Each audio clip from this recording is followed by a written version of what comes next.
Hey, what's going on, everybody? Welcome to another episode of This Eye Guys Football Forum. I'm one of your co-hosts, Number This Eye, joined as always by my good friend, my good buddy, the other half of This Eye Guys, Mr. Tad This Eye. And Tad, we're now going to jump into Sunday's slate of playoff football action. I'm kind of excited about this one particularly because, my Niners are part of the Sunday slate, Shocker. Tad, Shocker, really this is quick, the day you're just looking the most forward to. Tad, really quick, just come on. Your Colts, you had two chances to win Not and you're talking about- in, and just... I'm not talking about it.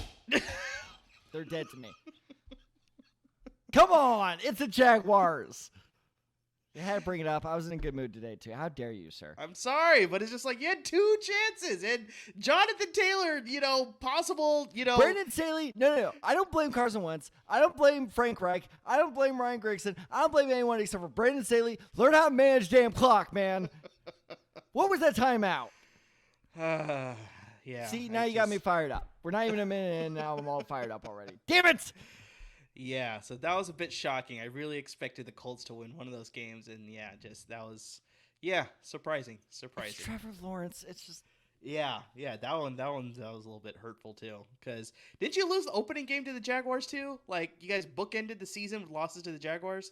Are you trying to end the show historically early? Like, what are you doing here? I'm sorry. That's enough of that. We'll put that to rest. Yeah, it's enough of that. You know what? 49ers are going to lose this weekend. Big time. We'll get into that a little bit later, but yeah, we want to start with the, a little bit of chronological Cowboys order by here. 40. We start with some chronological order here. So we got 3 games to get to. Let's start with that morning game. We got the number 7 Eagles playing against the number 2 Tampa Bay Buccaneers. That is happening at 10 a.m. Pacific time, 1 p.m. Eastern on Fox. We kind of talked about this, or I think you brought this up earlier in the Saturday playoff video episode, that this Tampa Bay team is most likely going to represent the NFC in the Super Bowl, but yeah, I'm surprised they weren't got to number 1 seed. Like I think the Packers were just, strong, able to control most of their games throughout the season, so they obviously locked it up, but yeah, they are, looking like a juggernaut again, unfortunately. Yeah, it's deja vu. Like, yeah, it's hard to count against them. Like, I mean, you have a guy, Tom Brady, a most likely MVP nominee. I don't know if he's for sure going to win the award. Yeah. I don't know for sure if he's going to win the award, but he's definitely going to be a nominee. Like, he's just been playing sensational, threw for over 5,000 yards. Like, I mean, second highest scoring offense in the league this season. When they played the Eagles earlier this season, they played them in week 6. Philadelphia had 10 total drives on offense. They, at one point, after their opening drive, had 6 straight 3-and-outs. Like, it was pretty bad. And at that point, if you have 6 straight 3-and-outs, like, I mean, the end is pretty much just garbage time. So it's like, I'm pretty sure at that point, Buccaneers were sort of just packing it in. That's like, all right, well, maybe we'll give them one. Like, the final score, I think, was 22-28, I believe. So it's like the final score, you look at that score, it wasn't as bad. But, yeah, if you watched that game, if you saw the highlights, if you look at the box score. There, like, Todd Bowles just sitting there like, really? Like, we're not even trying anymore. Like, really? Yeah, so it was pretty bad. Like, the final score does not dictate exactly how the game was dominated by Tampa Bay. It's also a huge factor when you're giving Tom Brady and the offense 40 minutes of time of possession in that game. Like, okay, on a technicality, it was 39 minutes and 56 seconds, but hey, we're going to round up the 4 seconds. It was 40 minutes practically. Jalen Hurts did have 2 rushing touchdowns. That's part of the reason why they were sort of to stay in it. But yeah, he was also limited to 115 passing yards. He only threw for 1 passing touchdown, also had an interception. Here's the big thing here, though, Tad, that possibly, it's a huge possibly, but they could probably pull an upset here, is that they committed more to running the ball down the stretch. We talked about this where it's just like, you have a guy like Miles Sanders, and just for some reason, they were not giving him the touches earlier on the season. They were not wanting to run the ball. They were, for some reason, going through Jalen Hurts, which is, he's a playmaker. I understand that, but just at this point in his career, I think you need to rely on more weapons in your offense. And finally, towards the second half of the season, we saw more Miles Sanders. Obviously, he got injured for a little bit. Then we saw more Jordan Howard, Boston Scott, all these other guys getting more involved. And the rushing game, became more prevalent in this Philadelphia offense. So if they could sort of establish that, that could keep them in the game. But just, Oh, dear Lord. Even with the injuries that Tampa Bay has sort of suffered, they lost Chris Godwin for the season, Antonio Brown with his freak out. They still have Mike Evans, who's healthy. They have Rob Gronkowski. They have, Leonard Fournette. I love defining it as freak out. What else do you want to call it? Like, I really just don't know. Meltdown, career suicide. I mean, use whatever sort of synonym you want, but yeah, essentially he is no longer with the team. Semi-pornographic quitting. Like, I don't know. Oh, geez. So, they hopefully should get Leonard Fournette back for the postseason. Possibly Giovanni Bernard will be back for the postseason. Like, I mean, they still have, I think Ronald Jones is still on the IR, but they have Keyshawn Vaughn. So it's like they still have a good running game. They have so many great weapons. The defense, I know, had some issues, but it looks like they're all getting healthy again now. So it's like they're getting healthy at the right time here in the postseason when they need them most. And it's just like, yeah, they're looking like an absolute, a force, a real big force in the NFC. And it's like, I really just couldn't even, like I said, I really tried to see if there's anything that the Eagles could do. That's why I said that's like, I think it's sort of established the run game. Maybe that can help, and then that can open up things for Jalen Hurts. But just, I don't really have confidence in this team to pull up the upset here. So I got it in a bit of a snoozer. I got the Buccaneers winning this one 35-20 against the Eagles. So I'll give you a bit of a take here, but I'm pretty sure it's hitting on the same notes that I just sort of played for you here. Literally exact same notes. So, and you guys are going to find this out in a bit. We did not, I wrote my notes before I saw Amer's. Amer finished his notes before I even finished mine. So he's unaware of what I'm about to say here. And literally my notes are almost identical. I did not, I'm going to be totally honest with our listeners here. I didn't really look at any advanced stats here. The Philadelphia Eagles are without a doubt the worst playoff team this year. They not saying they're like terrible. They're better than what I expected they were going to be this year, but they don't deserve to be in the playoffs. This is a weird kind of fluke thing. This is the most Tom Brady thing in the world. Of course, Tom Brady finally has to play in the first round again, and maybe this is the time, and he plays the worst playoff team. So the Eagles, I don't see it happening. As you said, the Bucs are pretty healthy. I know there are a couple members that are secondary that are injured and questionable going into the game. But at the same time, like you said, that's not Jalen Hurts' strength. It's not. Again, I'm kind of walking this tightrope of like, it's not a strength. I'm not saying he's a bad passer, but he's a better runner. So I do like what you said about the running game, though, because Miles Sanders is coming back just 3 weeks after surgery, which doesn't feel like the healthiest option to me, but hey, man, you do you. True. I mean, it feels like, was it when Dwight Schrute came back from, like, after getting the hernia out in the office, and they're like, Dwight, no, and he's like, it's fine. Yeah, It feels like that. It's just like, just sit out, man. You're not going to win this game if you're in or out, but anyway, so Miles Sanders is back. Jalen Hurts, like you said, those 2 rushing touchdowns kind of kept them in it. So the Bucs, I know people are going to go, well, I know they have a good rushing attack, but it's the Bucs defense. They are going off reputation more than anything right now when it comes to rush defense. Their rush defense is actually not that good. They rank in the bottom half of the league in terms of total rush defense. So if somehow Philadelphia was to pull off this upset, and normally I cheer against Philly, but I would actually love that. That would be amazing. That's how they're going to do it, is run the ball. So unfortunately, though, again, kind of like what I said last episode, these teams are smarter than both you and me. The Bengals know Max Crosby, that's the X factor.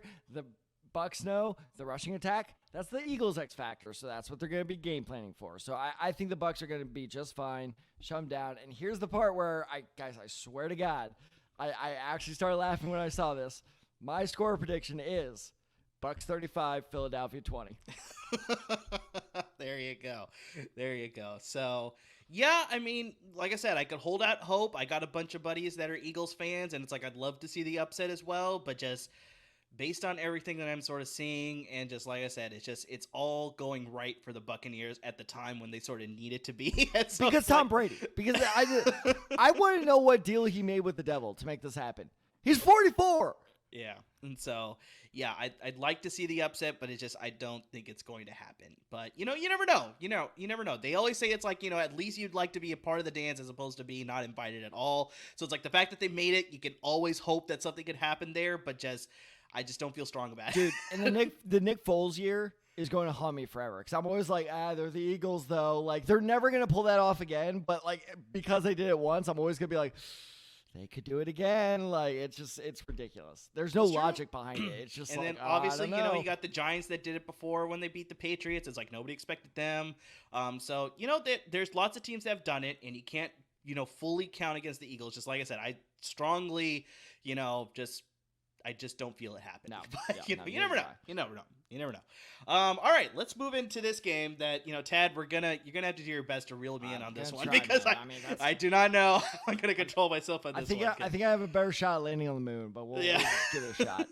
So the next game that we're going to talk about, the next game on the Sunday slate is the San Francisco 49ers, the number 6 seed, traveling to Dallas to play the Dallas Cowboys, the number 3 seed. That is happening at 1:30 p.m. Pacific time, 4:30 p.m. Eastern time. That is on CBS, on Paramount Network, on Amazon Prime, and also the key network, Nickelodeon. Who is going to be the MVP? Who's going to get that slime? Who's going to get that slime? Exactly. So, Tad, I'm probably going to ramble for a bit here, so I'm going to let you go first here. So, actually. Okay, well, I was about to say, I need to go pick up my Colts helmet before Cap steals it, so I'll let you rant while I grab the Colts helmet once I'm done. So, hey, look, buddy, I'm on your side here. I really, really want the 49ers to pull off this upset. And a lot like what I said with the Bills and Patriots, this was one where I was bouncing back and forth of like, do they pull this off? Because I think the 49ers have a real shot to pull this off. But unfortunately, I think it comes down to the X factor that is Jimmy Garoppolo. And I won't say too much because I know you really want to get into this, but it's all about I really think if Jimmy G can limit those turnovers, you guys have this win. But the problem is that Micah Parsons and Trevon Diggs, and yes, I know I'm not saying you guys are wrong, but I'm the take of Trevon Diggs actually isn't that good. Okay, yeah, you're right. Can we just stop talking about it, please? Like, he gave up 1,000 yards. All right, he also had 14 picks. Who does that in a season? Like, relax. He's a little bit of both. Okay, he's opposite ends of the coin, but I really, really like the 49ers' chances of pulling off the upset here because the rush defense of the Cowboys, despite their upgrade over last year's defense, is still pretty suspect. They're 17th in the league. So literally middle tier. So with Deebo Samuel there, and it's Shanahan, you could throw like you or me in there and we'd still do fine against the Cowboys. So the fact that the Cowboys' weakness is their rushing defense and the 49ers' clear strength is the rushing offense, I think they really need to capitalize on that. But again, I just keep falling down to, Jimmy G. I'm worried about him. It all depends on him. And this, I really think this is what determines if he's a 49er next year or not. I think if he bombs this game, he's gone.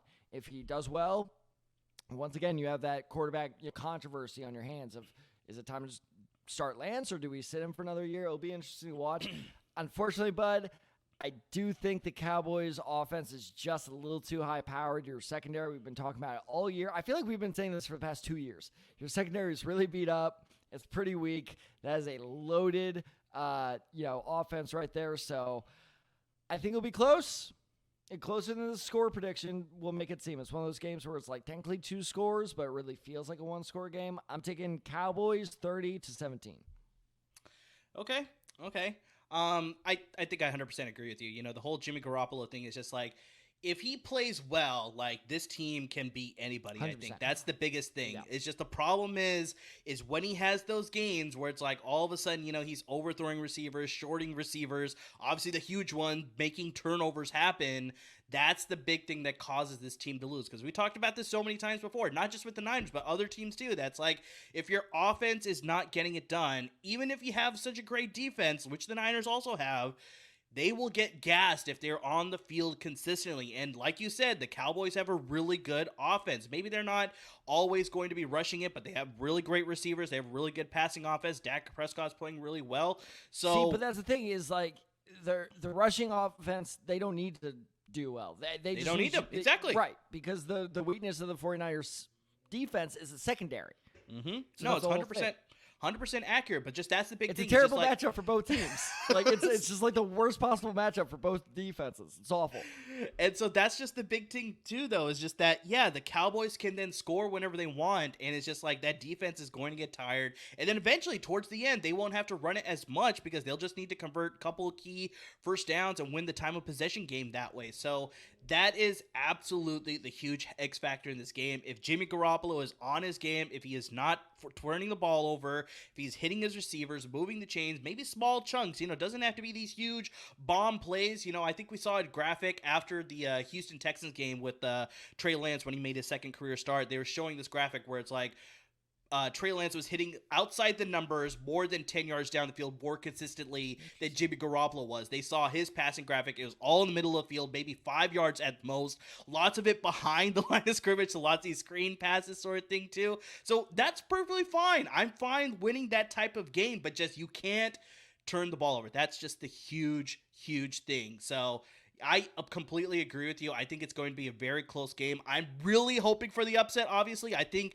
the Dallas Cowboys have not faced a player like Deebo Samuel this entire season. No. Like, just all that he could do. He threw a passing touchdown in the final week of the season. Like, I was on a text chain with a bunch of my friends, and one of the guys like, so what position does Deebo Samuel play? It's like, he's just a football player. That's what he is in Kyle Shanahan's offense. Like, anything you want him to do, he will do it. So it's like, I don't think the Cowboys have experienced that the entire season. He's going to be a huge factor. Obviously, the run game's going to be awesome, but just, I feel, unfortunately, that Jimmy Garoppolo is going to play a really good game, and that he's going to have one mistake that's going to cost them the game, and that's the reason why I think the Niners will not be able to pull up the upset. So I'm actually going against the Niners too, but obviously I'm going to root for the Niners. Honestly, like, I'm hoping for the upset. I'm hoping I'm wrong, but I'm thinking final score here, Cowboys 27, Niners 21. Like, I think it's going to be very close, but just unfortunately it's going to be one costly mistake that Jimmy Garoppolo is unfortunately I know. I have the same feeling. I have the And- exact same feeling. Like, he's going to it's going to be the entire game. We're like, oh,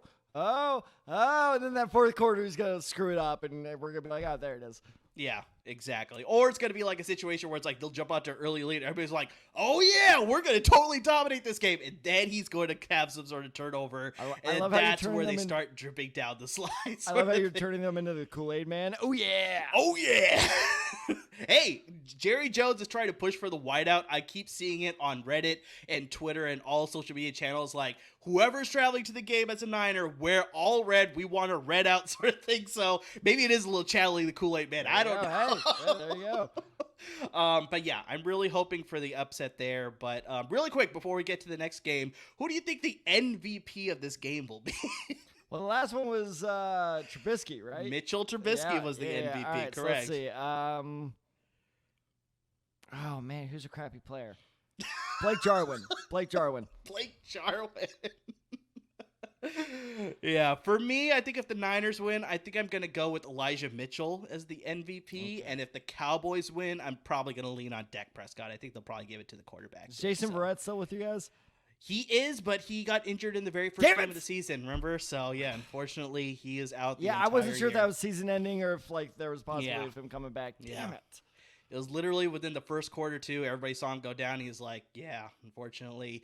After such an amazing season last year, I really hope he could come back strong again. So that was unfortunate. Can you guys sign Richard Sherman off the Bucs coaching staff now? Apparently he's on the IR, now. too. Well, no, but apparently now he's like basically assistant coach is what he said. So Yeah, so we'll see what happens. But yeah, really hoping for the upset. But yeah, part of me is thinking that I think the Cowboys will unfortunately be able to pull up the win there, also, with the costly Jimmy Garoppolo turnover there. Yeah, for sure. Real quick, I looked up there's the Cowboys schedule to see like the closest player to Deebo Samuel that they played. Arguably, it's Taysom Hill. He threw 4 picks against the Cowboys. Oh, God.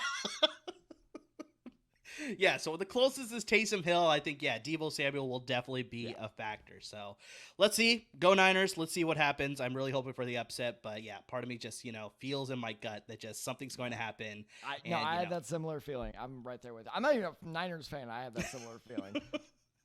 All right, let's move into the final game of the Sunday slate here. It is on NBC. It is on the Peacock Network, in case you just can't be near TV. Worst streaming service name ever. Exactly. 5:15 Pacific time, 8:15 Eastern time. We got the number 7 seed, the Pittsburgh Steelers, facing off against the number 2 seed, Kansas City Chiefs. Tad, I'm going to give you first shot here for this game as well. What do you think's going to happen here? I don't know. I really don't. All right. Because the Steelers scare me, man. Because I don't think they're that good, but they're the Steelers. Like, this is totally the type of team. They're totally like a cockroach. It's like, they somehow find a way to survive, and it's like, here they are. Like, how are you in this? You need it. Like, come on, man. So, like, I think the Steelers are going to lose pretty handily, but I could also see the Steelers pulling off this upset. Like, if there was a year to upset the Chiefs in the first round, this is the year. This is the weakest Chiefs team we've seen since Patrick Mahomes has taken over as a lead quarterback. But Ben Roethlisberger's also a freaking mannequin out there. We've been making fun of him all season. And I will say, despite them making the playoffs, that is deserved. Ben Roethlisberger has been terrible this year. Okay? So, all right, before I get into this rant, I will just say, as a non-voter, Mike Tomlin has my vote for Coach of the Year. I'll put that in there. That stat's been shared, all over the place over the last couple of weeks. 15 years without a losing season. That is ridiculous. And he's Tomlin. Been through some stuff, too, because obviously you got this season with the struggle. A lot of people are like, man, he had to deal with Antonio Brown after learning about all of that stuff. And it's like he's had previous seasons. That his greatest accomplishment. Exactly. And he's had to deal with like so many other seasons that were similar to this. James exactly. It's a freaking psycho. Yeah, for him to sort of persevere after all that. And like you said, 15-1-5, that's just, insane to have that sort of coaching luck and just tenure and just success is just, I 100% agree that he should be a nominee, but unfortunately, I just don't see it happening, unfortunately. I don't either, but he's got my vote, like I said. So then you have a guy like TJ Watt, who, again, I know everyone's been talking about this. Here's something I haven't heard a lot of, though, is while I was doing research, so I assumed he played in 16 games. Even in a quote-unquote regular season where, we go back to the 16-game schedule, he still tied the sack record with 15 games. Yeah. He didn't even play a full, normal season that we're used to. That's ridiculous. So, I think I brought that up when we were doing our mid-season award show preview, or I can't remember which episode we did towards the end of the season, and I brought that up. That's like he's played in less games, and he still has these types of numbers. So it's like he's absolutely should be a shoo-in for the award. And for a lot of people that want to have the the asterisk that's like they played an extra game. Of course their stats are inflated. Well, exactly like you said, he played in less than 16 games, and he still did it. Dude's ridiculous. I said it a couple weeks ago. He's better than his brother. Yeah. Which is insane. I never thought we'd see a pass rusher better than J.J. Watt this soon. Like, maybe in our lifetimes, but not this soon. Especially his brother. Like, it's just, I don't know what the Watts are putting in their, food, growing those kids up, but it's ridiculous. But anyway, so I think the Steelers' defense has a real opportunity or a real chance to kind of disrupt the Chiefs' offense. But here's the problem is that Steelers offense, I just don't think can keep up. They only rank in one category in the top 16 of the NFL, and that's passing yards per game, which tells you, or tells me at least, you're down a lot. That's what that tells me most of the time. So every other statistical team category there in the bottom 16 for. So I'm not a huge believer, and I know a lot of people are going to go, well, what about Najee Harris? He's pretty good. He is pretty good. But the problem is, he's really the only good player they have on that defense that can do, or offense that can do anything. Because, yes, he did rush for 1,200 yards, which is impressive. But if you actually look at the numbers, he only averaged 3.9 yards a carry, which isn't terrible. I'm not saying that's terrible. It's also not that great. Like, that's pretty middle tier.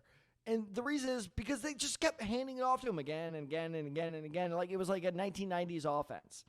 So if they can find a way to shut Najee Harris down, which clearly is possible, especially with that weak offensive line, and force Big Ben to pass the ball, I think it's just it's math at that point. The Chiefs' offense is so good and so loaded, even with Clyde Edwards-Helaire out for the game, because you guys got to remember, he's out for not most of the season, but a good portion of the season. Williams stepped up pretty well for him. So I don't think that loss is going to hurt the Chiefs that much. I think the Chiefs are just going to be able to take advantage of those opportunities that they get, even if the Steelers' defense does keep them a little bit in check. Bottom line, I think this could be close, but I think the Chiefs will, for the best term I could come up with, outlast them. Prediction, Chiefs 30, Steelers 20. That's not bad. That's not bad. Also, the Steelers' last touchdown, garbage time TD. So really 30-13. Yeah, most likely that's exactly what's going to happen. So, yeah, this is once again another matchup between two teams that played previously in the regular season. I forgot to bring this up during our Niners-Cowboys game, but that is the only game this weekend that the two teams have not played in the regular season. All other of 5 of the 6 other games are matchups that they had in the regular season. Obviously, we have a couple division games, so they played multiple times. But yeah, they played earlier this season. They actually played pretty recently too, so that gives them a good history too. They played in Week 16. Steelers just got destroyed. They lost by 26 points. And here's the big thing too, is that I know you said that the offense has some issues, but the Steelers defense really needs to be on point if they want to win this game, because Tad, in victories, the Steelers allowed 18.9 points per game, which is pretty good.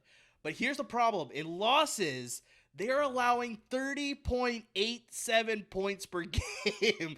And when you're playing an offense like Kansas City, this is going to be a huge factor, because you also throw in the fact that even though the Steelers have the 9th-ranked best passing defense, the Chiefs have the 4th-ranked best passing offense. So it's like this team knows how to get points on the board. We obviously saw them struggle earlier in the season. They cleared all that up. I know they've also done it without Travis Kelce at times. They've done it without Tyreek Hill at times. They've done it without both guys, I think, at one point during the season. So it's like they're finding other weapons in this offense that can get the ball into the end zone. Like you said, Clyde Edwards-Hilaire's been out for a lot of the season. Darrell Williams set up. For one game, there was Derek Gore. A lot of people were like, is Frank Gore back and out with the Chiefs? I was like, is that, I kid you not, I was like, is Frank Gore's son in the league already? Like, there's no way I'm that old. Yeah, no, I think it was actually during the Peyton and Eli Manning cast, because it was a Monday night game, and Derek Gore, I think, scored a touchdown or was close to, and they had Michael Strahan back, and he's like, is Frank Gore with the Chiefs now? And they're like, no. I think they had the roster list, or we were like, no, that's Derek Gore, not Frank Gore. And so, they're pulling these guys out of, rabbits out of the hat sort of thing here. Also, let's not forget that they drafted Creed Humphrey, who I believe was 2nd-team All-Pro, if I'm not mistaken. I think that sounds accurate, but yeah, he had a sensational season. We already talked about Trey Smith. He was the absolute steal of that draft in the 6th round. That's insanity. We've been saying that for months now. Exactly. Yeah, poor Stephen Haglund was losing it.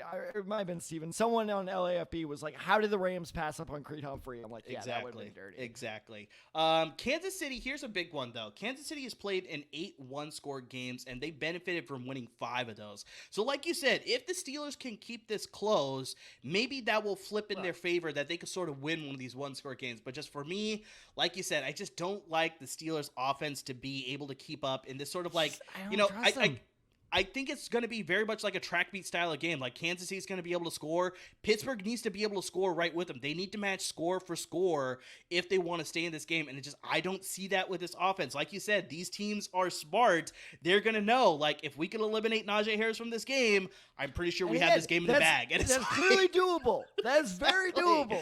That's not that hard. They have a pretty good defensive line. They have Chris Jones. Chris Jones. They have a lot of great guys on the defense. Nick Bolton in the linebacking position. Obviously, Tyrann Mathieu sometimes comes in, plays the run. So it's like they have a lot of great defenders. That's part of the reason why they had their turnaround in the second half of the season. Their defense started to step up a lot more. It's still not great, but it's still a lot better than it was the first half of the season. So that's going to play a factor as well. But Kansas City is also averaging 28.2 points per game. Oh, God, I forgot they still have Frank Clark. Sorry, I just looked up the roster.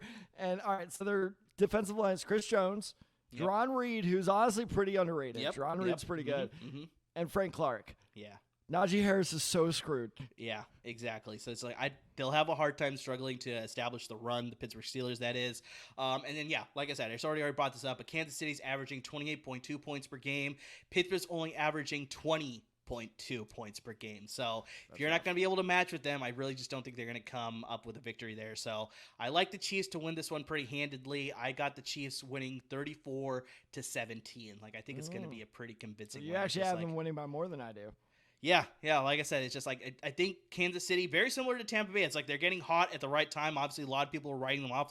Is this the one time that's they're not going to be, AFC West champions and get to the playoffs and blah, blah, blah, blah. But they found a way to turn it on around because they are the Chiefs. They are Andy Reid coach team. So they have a way. I'm not saying they're for sure going to be a lock to make the playoffs. There's a lot of good teams in the AFC, but the Super Bowl, excuse me. But this game, easily, they'll move on to the next round. They're allowed to make the playoffs. They're allowed to make the next round. Yeah, Exactly. So those are the 3 games of the Sunday slate. In case you missed it, we already covered the Saturday games in a previous episode. So make sure you tune into that episode. We are going to dedicate a separate episode just for the Monday night game between the LA Rams and the Arizona Cardinals. So make sure you tune in for that. Best way you can find out is subscribe to the YouTube channel on LAFB Network. We have our own dedicated channel, the Side Guys Fantasy Football Forum, I believe is what it's named. But yeah, with fantasy season obviously being done, we'll still give you some fantasy content, maybe just not as much as weekly, maybe like, maybe bi-weekly. We're not doing a February mock draft here, people. We'll sprinkle some in the off season, but yeah, it's not going to be as consistent as it once was. We're definitely going to get into other topics. Obviously the Super Bowl is coming up. We're going to talk about free agency. We're going to talk about the NFL draft. Obviously, we're going to talk about, the coaching vacancies. Hopefully we could do our deep dives like we did last year. That'll be something fun we could do. So yeah, we got a lot of great off-season content. It may not always be tailored towards fantasy football, but yeah, we'd love it if you tune into all those episodes either on the YouTube channel or on the podcast. And the biggest thing, follow us on our Twitter handles. You can see it down there below at the ticker. You got my personal handle, Decide23. Tad's at TadDecide94. You got the show handle, The Decide Guys. Interact with us. How do you feel about these playoff games? What do you think about our predictions? Who do you think is going to make it to the Super Bowl? We want to hear about all of that. We want to hear about off-season possible topics that we can get into. We want to interact with you guys. If you do interact with us, you'll definitely get a shout-out on the podcast or on the videos as well. But yeah, to everybody that's listening, everybody that's watching, everybody that's subscribing, gave us a good rating, following us. Anything and everything in between, guys. We really just, we can't thank you guys enough. And you know what, Amir? Let's play a fun game. Drop us your score predictions on Twitter. I will keep track of them, okay? We will have a contest. If you beat either Amir or myself, we'll send you a prize or something. We'll figure that out, okay? So drop us your score predictions. Whoever has, and we'll figure out closest or whatever. We'll clarify the rules, but drop us your score predictions at the Decide Guys on Twitter. We'll compare them, and we'll just go throughout the playoffs. Sounds like a good plan to me. There we go. All right. Thanks for listening, guys.